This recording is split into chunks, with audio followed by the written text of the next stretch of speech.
राधे राधे। आप सभी को जितिया व्रत की हार्दिक शुभकामनाओं के साथ मेरा प्यार भरा नमस्कार। आज इस पोस्ट में जानेंगे कब है जितिया व्रत। जीवित पुत्रिका व्रत को ही जितिया या जितिया के नाम से जाना जाता है।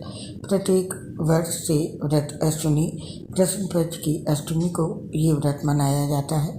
वैसे तो ये पर्व पूरे उत्तर भारत में प्रचलित है, लेकिन मुख्य रूप से इसे बिहार, झारखंड और यूपी के लोग मनाते हैं। इस दिन जीमूत वाहन की पूजा की जाती है। जितिया व्रत का पारण अश्विनी कृष्ण पक्ष की नवमी तिथि को किया जाता है। जितिया के पारण में नवमी का साग, मरवा की रोटी, तुरई आदि चीज़ें खाई जाती हैं। आइए पंडित जी से जानते हैं जितिया व्रत का पारण कब होगा और इसकी पूजा की विधि क्या है, किस दिन इस व्रत को रखा जाएगा, पूजा का शुभ समय क्या है और इस व्रत के नियम। सबसे पहले जानते हैं जितिया व्रत का महत्व क्या है, ये व्रत क्यों करना चाहिए। हिंदू धर्म में जीवित पुत्रिका व्रत बहुत ही लाभकारी और महत्वपूर्ण माना जाता है। इस व्रत को महिलाएं अपनी संतान की लंबी उम्र और उनकी मंगल कामना के लिए करती हैं। मान्यता है कि इस व्रत को करने से सभी साधक को हर तरह के कष्टों से मुक्ति मिल जाती है। जीवित पुत्रिका व्रत की पूजा के दौरान माताएं व्रत कथा पढ़ती हैं और सुनती हैं। ऐसी मान्यता है कि जीवित पुत्रिका व्रत की कथा सुनने से कभी भी संतान वियोग नहीं सहना पड़ता है और संतान की सभी तरह की परेशानियां दूर होती हैं। धार्मिक मान्यता है कि इस व्रत को करने से साधक को मनोवांछित फल की प्राप्ति होती है और संतान को दीर्घायु का आशीर्वाद प्राप्त होता है। पौराणिक कथा के अनुसार जगत के पालनहार भगवान श्री कृष्ण ने अभिमन्यु की पत्नी उत्तरा के गर्भ में पल रहे संतान को अपना सर्वस्व पुण्य फल देकर जीवित कर दिया था। इसी वजह से उत्तरा के पुत्र को जीवित पुत्रिका कहा गया और तभी से हर साल अश्विनी माह के कृष्ण पक्ष की अष्टमी तिथि पर जितिया व्रत किया जाता है। और धार्मिक मान्यता के अनुसार जितिया व्रत करने से साधक के सभी कष्टों से मुक्ति मिल जाती है। तो ये था जितिया व्रत का महत्व। और अब जानते हैं जितिया व्रत की डेट और तिथि। पंचांग के अनुसार अश्विनी माह के कृष्ण पक्ष की अष्टमी तिथि की आरंभ 24 सितंबर 2024 की दोपहर में 12:38 पर हो रहा है और अष्टमी तिथि का समापन अगले दिन 25 सितंबर को दोपहर 12:10 पर होगा। उदय तिथि के अनुसार इस वर्ष जितिया व्रत 25 सितंबर दिन बुधवार को रखा जाएगा। और अब जानते हैं इस दिन के पूजा के शुभ मुहूर्त। पंचांग के अनुसार 24 सितंबर 2024 को जितिया व्रत के नहाय खाए की पूजा होगी और 25 सितंबर 2024 को जितिया व्रत रखा जाएगा। 25 सितंबर 2024 दिन बुधवार को जितिया व्रत की पूजा का शुभ मुहूर्त है सुबह 10:41 से लेकर दोपहर के 12:12 तक। और अब जानते हैं जितिया व्रत के पारण का समय। नोट कर लें, जितिया व्रत का पारण तीसरे दिन किया जाता है। अष्टमी तिथि पर सुबह स्नान करने के बाद सूर्य देव को जल अर्पित करें। पारण के दौरान रागी की रोटी, तुरई, नूनी का साग और चावल का सेवन करने की परंपरा है। 26 सितंबर गुरुवार को जितिया व्रत का पारण किया जाएगा। व्रत पारण के लिए शुभ समय सुबह के 4:35 से लेकर सुबह के 5:23 तक रहेगा। और अब जानते हैं जितिया व्रत की पूजा किस विधि से करनी चाहिए, पूजा की विधि और मंत्र। जितिया व्रत के दिन सुबह उठकर स्नान करें और इसके बाद सूर्य देव की पूजा करें। और अब घर के मंदिर में एक चौकी रखें और उस पर लाल रंग का कपड़ा बिछाएं। इसके बाद कपड़े के ऊपर थाली रखें। थाली में सूर्य नारायण की मूर्ति को स्थापित करें और उन्हें दूध से स्नान कराएं। सूर्य नारायण को दीपक और धूप अर्पित करें। इसके बाद भोग लगाकर आरती करें।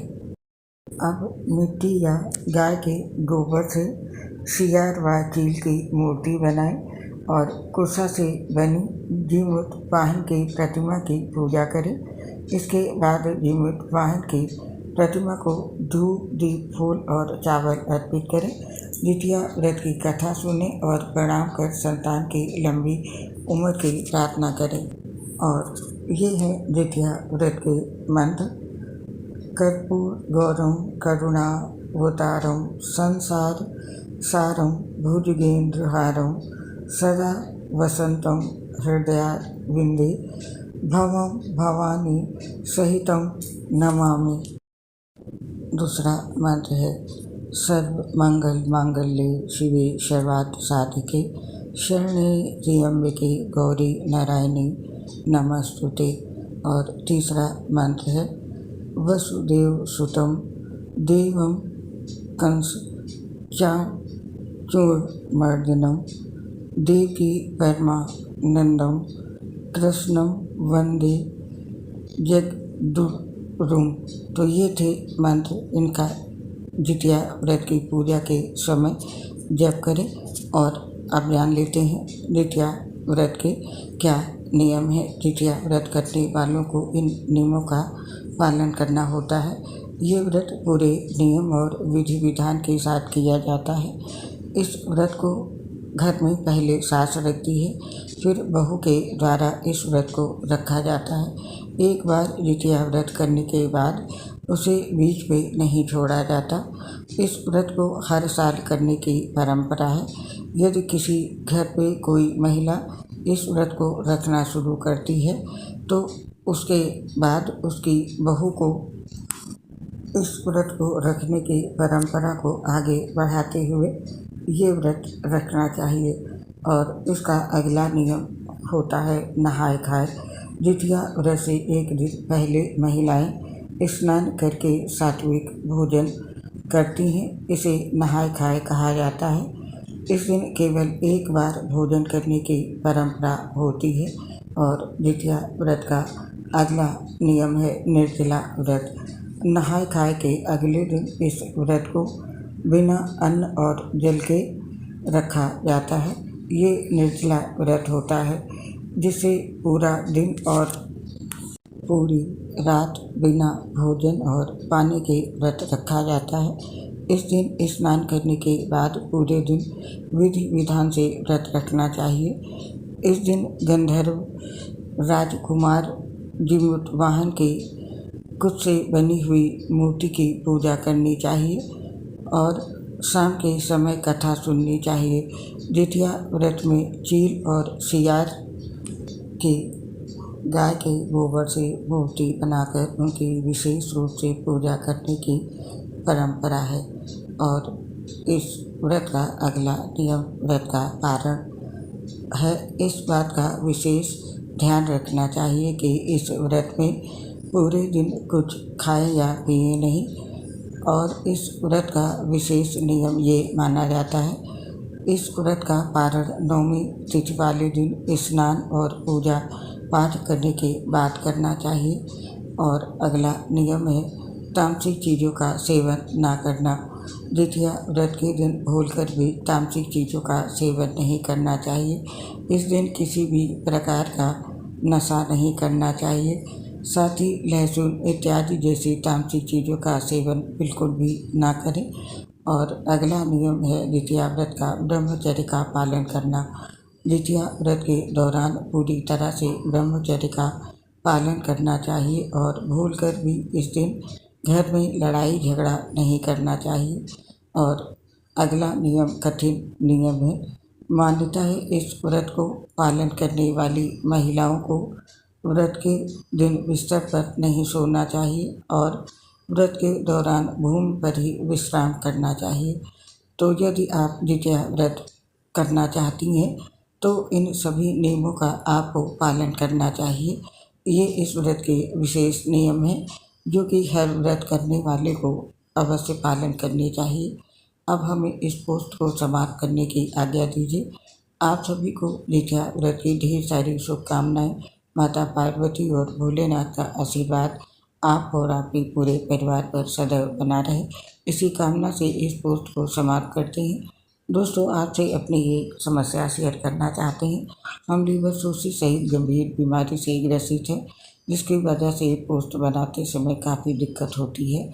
सांस फूलने की वजह से आवाज़ ठीक नहीं आती है। इसके लिए हमें क्षमा कर दें और अपना सहयोग हमारे साथ बनाए रखें। उम्मीद करती हूँ हमारी समस्या को समझते हुए आप सभी साथी हमारा सहयोग जरूर करेंगे। इसके लिए आप सभी साथियों का हृदय से बहुत बहुत धन्यवाद। जय श्री राधे कृष्ण, राधे राधे, हर हर महादेव।